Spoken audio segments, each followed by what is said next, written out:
Hello મિત્રો, જય શ્રી કૃષ્ણ ને જય માતાજી બધાને. કેમ છો બધા? મજામાં જશો અને મજામાં જ રહેજો. તો આજના નવા બ્લોગમાં તમારું હાર્દિક સ્વાગત છે.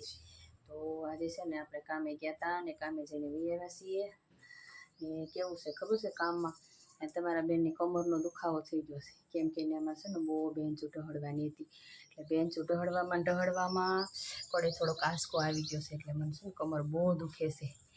પણ તમને ખબર જ છે કે તમારા બેને ગમે એટલું કામ હોય તો પાછા તો પડવાના છે જ નહીં. એટલે કામ તો એ કરવાના જ છે. તો આવી રીતે કાંઈક અમે કામ કરીને આવ્યા છીએ ઘરે.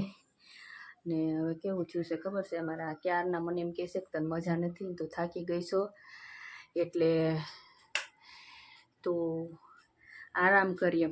પણ તમને ખબર જ છે કે મને કામ ન કરું ત્યાં સુધી તો શાંતિ થાય જ નહીં. એટલે હવે છે ને એ મને ક્યારના કહે છે કે ચા પાણી પી લઈએ ને વાસણ રહેવા દે. પણ તોય મેં છે ને વાસણ ઘસી નાખ્યા. મિત્રો મેં વાસણ ઘસી નાખ્યા અને બધા કપડાં ધોઈ નાખ્યા. એમ તો મેં સવારમાં ધોયા હતા, પણ અત્યારે તોય તે છે ને પછી હું કામ કરું ને કચરા પોતાને એવું બધું એટલે થોડાક એ કપડાં હોય ને બીજા હોય એટલે ધોઈ નાખ્યા. ને આ મને છે ને એમ કહે છે કે તું હવે શાંતિ રાખ ને તું ઘડીક વાર આમ બેસ ને આરામ કરીએ.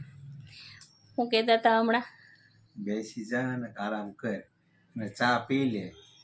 જો એ ક્યારના મને કહે છે કે તું ચા પી લે એમ. તો છે ને હું ચા પી લઉં મને ક્યારના કહે છે ને એને છે ને મારા માટે જ બધું તૈયાર કરીને રાખ્યું છે. આ રકાબી ને આ કેટલી ને આ ટોસ. તો હાલો હવે હું છે ને તો ચા પીવા બેસી જાઉં ને તમે બધા છે ને તો હાલો ચા પીવા. ને જો આ છે ને સુરતના ટોસ છે. અમારા બેન આવ્યા હતા ને તે લાવ્યા છે ને આમ ચા અને મન બનાવી દીધી છે. તમને એમ થતું છે ને કે એટલો કમરનો દુખાવો થાય છે ને કે કોઈ સીમા નહીં, પણ તો જીભ ઓછી નથી થતી.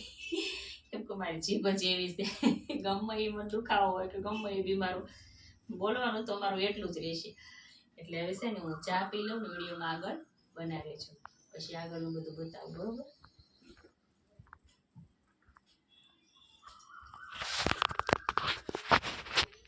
છે ને મિત્રો, આપણે કામે ગયા ને તો આ છે ને ઘઉંનું બાસ્કું આવી ગયું હતું ઘરમાં. તો અમે આવીને પૂછ્યું કે આ કોણ લાવ્યું?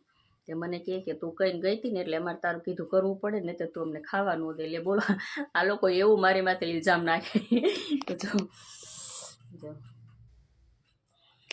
તો મેં કીધું કેમ એમ કહો છો? મને કે લે હા કે સાચી જ વાત છે ને કે તમારો નાનો બાબલો જઈને લઈ આવ્યો.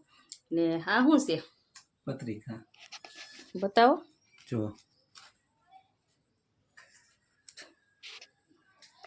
તો મિત્રો આને છે ને આજે અમારી પત્રિકા આવી છે તો એ વાંચવા બેસી ગયા. કા શું કરો? પત્રિકા વાંચું છું. પત્રિકા વાંચે છે. હવે એ મને કહે છે કેટલી તારીખના લગ્ન છે એ. કેમ કે અમારા લગ્ન જ પૂરા નથી થતા. હવે તો અમે કંટાળી ગયા લગ્નમાં જઈને. એટલા લગ્ન આવ્યા છે આ વખતે બોલો. હવે થાય એ ખરું. કેટલાકના ચાંદલા કરાવવા, કેટલાકને હાથ ગવણા કરાવવા, પગાર પૂરા થતા નથી. આમના મમ્મી કંટાળી ગયા. કાંઈ નહીં હાલશે, હવે તો કરવું તો પડશે ને. કરશું તો જ આપણા છોકરામાં આવશે, નહીતર તો આવવાનું તો છે જ નહીં. એટલે આવું કાંઈક છે. જો હવે વિડીયોમાં આગળ બન્યા રહી. જો મિત્રો આણે છે મને હુરાઈ દીધી. મને કે ઘડીક વાર સુઈ જાય કે ને આરામ કરી કે તો તારી કમરમાં થોડોક આરામ આવે કે નકરું કામ ન કર્યા કર. પણ કાંઈ ઊંઘ છોડી આવી એટલે આપણે હાથમાં લઈ લીધું રિમોટ. હવે આપણે જોવાની છે સિરિયલ ને એ જશે નીચે હવે હાલવા. એટલે એને હવે જવા દેવાના છે. તો હાલો મિત્રો હવે છે ને આપણે આરામ કરી લીધો છે ઘડીક વાર ને થોડીક ટ્યુબવેલ લગાવી દીધી હતી કમર ઉપર. તો હવે થોડોક આરામ થઈ ગયો છે. ને છે રસોઈ બનાવવાનું, તો રસોઈમાં છે ને ફ્લાવર બનાવવાનો છે આપણે. ને આ મસાલો સુધારવાનો છે તો એ સુધારી લઈએ ને ખીચડી કરવાની છે. રસોઈમાં તો કેવું છે ખબર, થોડુંક પડ્યું છે ને થોડુંક બનાવવાનું છે. તો જો આ બપોરનું શાક પડ્યું છે આપણે દૂધીને સેવનું. તો હવે આ થોડુંક રાંધી નાખીએ ને પછી ખાઈ લઈશું. તો હવે રસોઈ લઈ લઈએ આપણે હાથમાં. જો મિત્રો આ આવી ગયા નીચેથી ઉપર ને હવે હાથ પગ ધોઈને દીવાબત્તી કરે છે. તો હવે એને દીવાબત્તી કરી લેવા દઈએ ને આપણે હવે બીજું કાંક કરશું નાના મોટું કામ ને આને કરી લેવા દઈએ દીવા. જો મિત્રો આ આવી ગયા નીચેથી ઉપર ને હવે છે ને દીવાબત્તી કરે છે. તો એ દીવાબત્તી કરે ને ત્યાં આપણે બીજું આપણું રસોઈનું કામ છે ને પતાવી દઈએ, એને કરી લેવા દઈએ. તો જો મિત્રો ફાઇનલી આપણા ફ્લાવરનું શાક થઈ ગયું છે રેડી. મસ્ત મજાનું. ને હવે આપણે કરી દેવાનો છે ગેસ બંધ.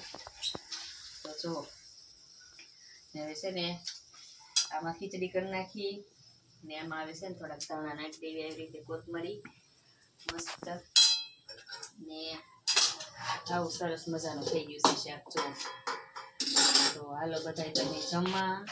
ને હવે આજનો વ્લોગ આપણે અહીંયા પૂરો કરીએ છીએ. તો લાઈક શેર ને સબસ્ક્રાઈબ કરી દેજો. આવજો, બાય બાય, ટાટા.